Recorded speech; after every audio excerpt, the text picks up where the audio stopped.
Eizouken is a wild odyssey of the highs and lows of trying to break into animation, conveyed with a disarmingly earnest portrayal of youthful ambition in the face of opposition.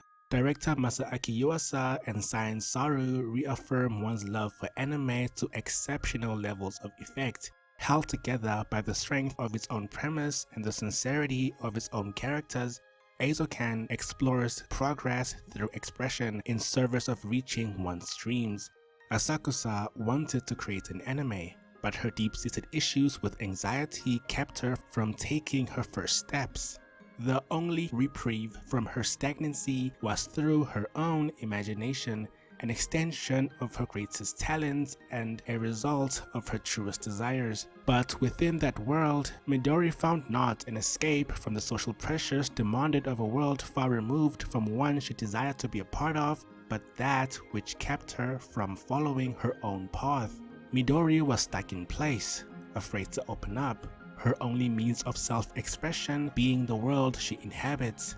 She would spend her time on the roof as she examined and commented on her new school, happily stating she would love to make an anime based on it.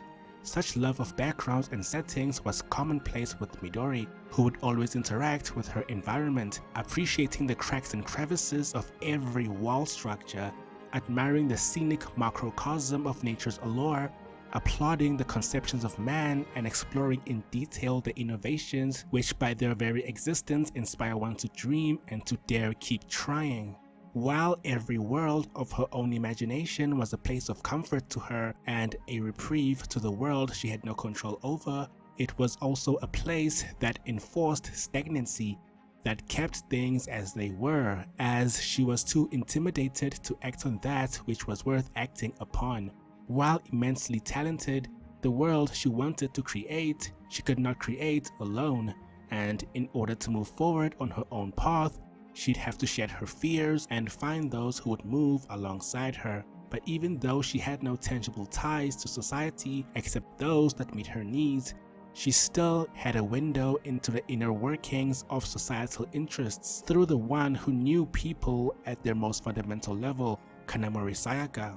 While Midori did not know how to connect with others, Kanamori only did so as a necessity to understand who they truly were, which she would then use to her advantage. Her relationship with the world was a transaction, and if she wasn't gaining anything from anyone, she was losing something to someone. Kanamori saw the world as it was and not how the adults around her wanted her to perceive it, creating a force of nature that not even the adults who failed to recognize their own misconceptions could truly control. She thinks pragmatically, particularly in gaining what she wants.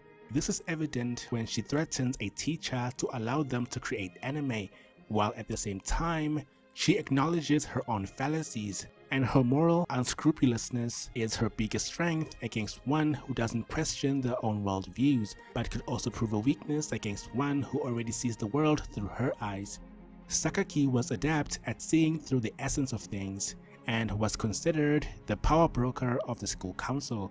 While her true intentions were unknown, she challenged Kanamori's convictions, often concerned with results and consequences.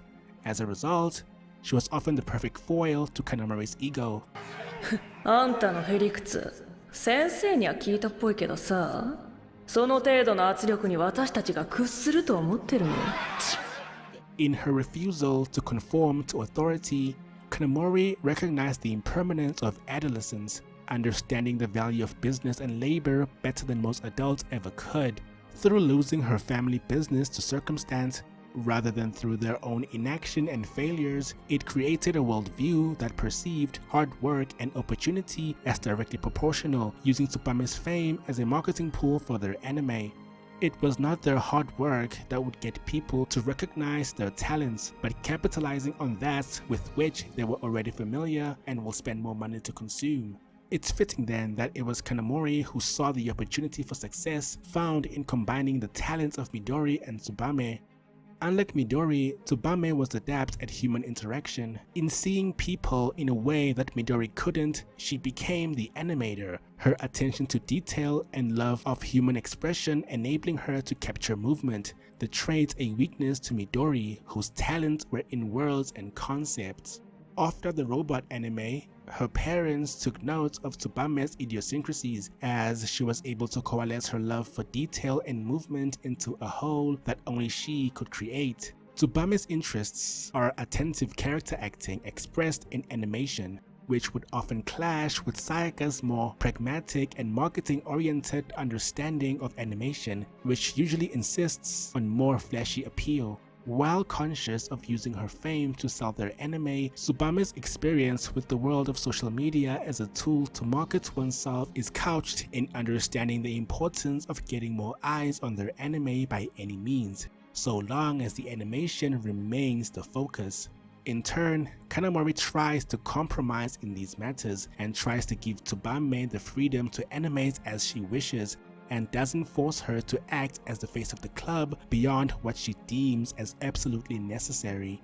One of Eizouken's key qualities is its meta sense of creativity, which features meticulous nods to the medium's finest creators and genres. And from the direction of Masaaki Yuasa, I could expect no less than the best show of 2020. Do you want anime merch delivered to your doorstep? If you live in Cape Town and you're into rad anime hoodies featuring exceptional designs from the likes of Hunter x Hunter, please check out Otaku Apareru. Support your local otaku today. I will leave their details in the doobly-doo. Thank you for watching.